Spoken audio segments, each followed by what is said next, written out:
আসসালামু আলাইকুম। আপনারা সবাই কোনো না কোনো কারণবশত প্লে স্টোর ডিলিট করে ফেলেন। এখন প্লে স্টোরকে খুঁজতে অনেক সময় লাগে, তো আপনারা প্লে স্টোরটাকে খুঁজে পান না। তো সেই জন্যে আজকের এই ভিডিওটা, যারা চ্যানেলে নতুন, যারা চ্যানেলটিকে সাবস্ক্রাইব করে দিন। তো প্লে স্টোর খোঁজার জন্য আমাদেরকে সর্বপ্রথমেই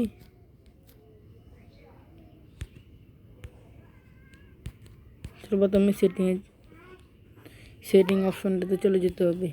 তো আমি সেটিংয়ে চলে যাচ্ছি। তো সেটিংয়ে চলে যাওয়ার পর নিচের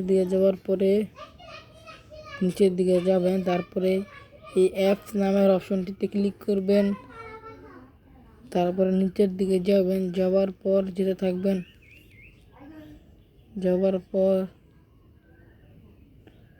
তো এখানে গুগল প্লে স্টোরটিকে পেয়ে যাবেন। তারপর এখানে ক্লিক করে